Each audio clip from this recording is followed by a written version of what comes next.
the CFO or any agency have the power, as long as they're cute enough, to simply treat our approval and passage as suggestions. Essentially, what this is the most extra-legal action that I have ever seen. This calls for the resignation of those responsible, right up to the top. And so until I know who is responsible for this, Mr. Chairman, there's no way that I can support the future tenure of our Chief Financial Officer. And I mean exactly as I say.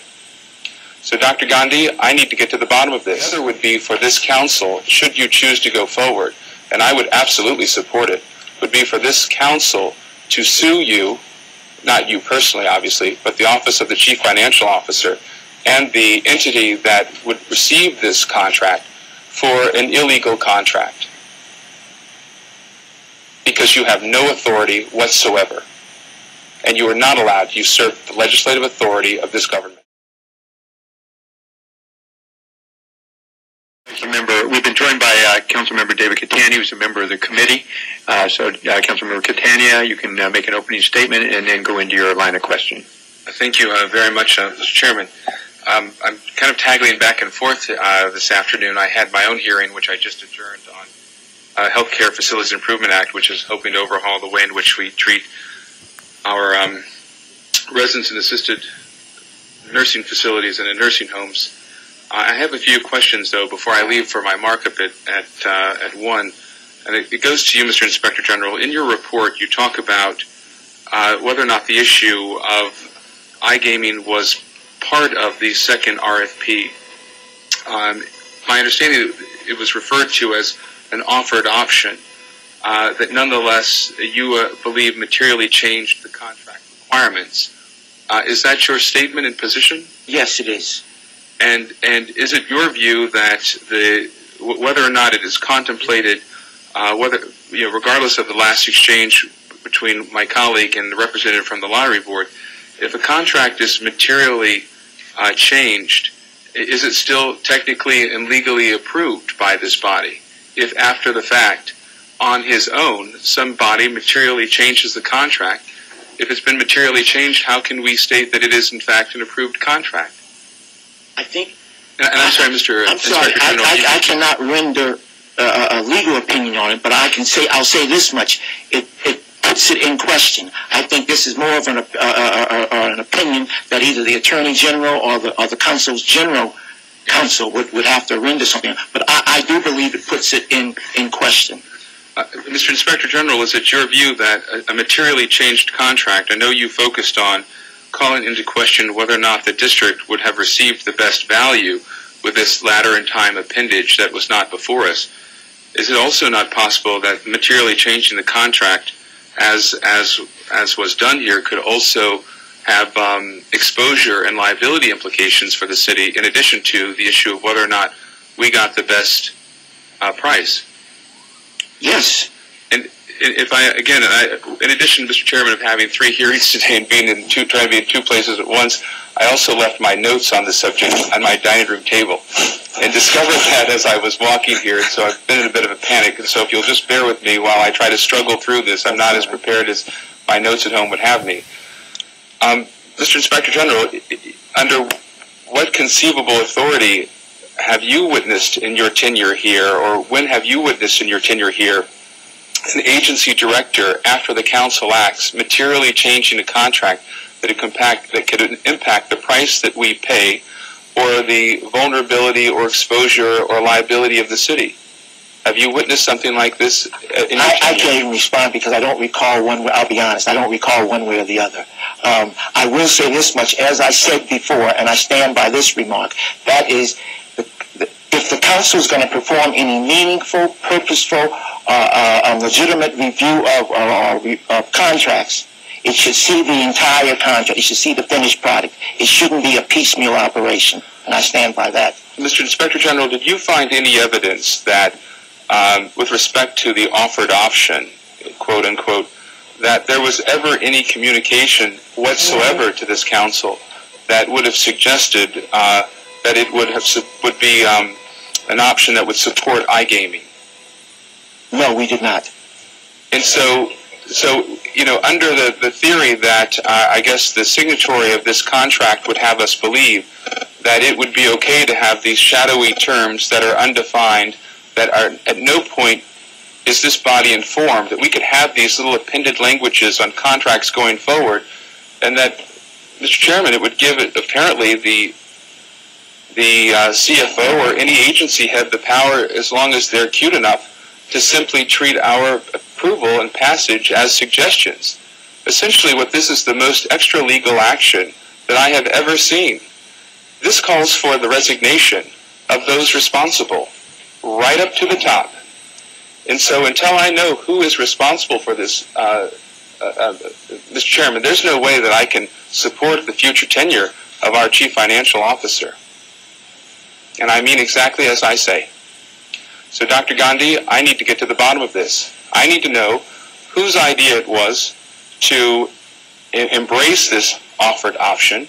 I want to know whose legal opinion you solicited and received that suggested that you were under no obligation to inform this council that you were going rogue. And I'll give you an opportunity to respond. As I pointed out earlier, we strongly disagree with IG's conclusion on this. One, the offered option was in the RFP. Two, I'm sorry, Dr. Gandhi, and I'm sorry for interrupting, but I want to give you as much time as you need, and so take your time. The first issue in response was you object to what the Inspector General said regarding what exactly? That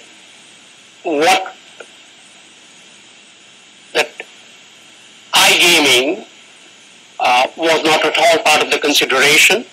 What I object to is the conclusion that the IG has provided here. I just respectfully disagree that introducing an iGaming system that would be the first in the country would not be considered a change in the scope of work. I understand why you have your point of view, but there's no way, at least in my mind, that explanation is sustainable. And as far as the dollar value, because there are potential financial implications and liability and exposure associated with doing this, being the first in the country, I would expect that it would affect, in one way or another, the city's exposure and therefore the dollar value, if not in the amount that we're paying, in the amount of possible exposure. Why didn't you, Mr. Gittes, recommend to Dr. Gandhi that this first-of-the-kind iGaming system with unknown exposure, that just out of an abundance of caution, you and I can disagree as to whether or not it's a material change. Why was it not brought back to this council? We are asking for guidance now, as Dr. Gandhi has said. Wait a minute. I'm sorry for interrupting, Mr. Gittes, but that's a little late in the game. Well, it's a little late in the game, and let me just put a fine point on it. What we have here is an institution, your office, this OFC, the Office of the Chief Financial Officer, bringing a contract and having members vote on it. And while this issue may have been discussed internally, may have been discussed with the vendors, it was not, to the best of my ability, and I've asked for any evidence to the contrary, it was never raised with the members of this body. I did not know when I voted for that contract that there was kind of magical language that would lead to iGaming. And so, as a representative of the people, I was robbed of the right to make a choice, informed or otherwise. And respectfully, it is not your position, nor is it Dr. Gandhi's. It is not your place to substitute your judgment for ours. And this is, again, a vestige of this control board era institution that believes it knows better. This paternalistic approach that, well, you all would have approved it, or it doesn't matter, and at the end of the game, we're going to go through the motions, and at the end of the day, we're going to approve what we want, and we're going to sign what we want, even if it means increased exposure, and even if it means items that were never brought before the body. You have essentially robbed this body of its legislative authority. This whole contract, in my mind, should be called into question. This whole contract should be called into question. Is this a contract of convenience, Mr. Gittes? it is not. It is a contract for an operating system of the lottery. Well, what about the option, this offered option? What are the terms of that offered option? The final terms of the offered option have to be worked out pending. Have or have not been? Have to be worked out. They have to, the technical capability, as I explained earlier, the technical... Well, then the only remedy then, frankly, is for you to stop working on that. I mean, there are two remedies. One remedy would be for this council to step up and do the right thing and direct you, to chastise you through direct legislative action to forbid you to go forward on this option. That is one item.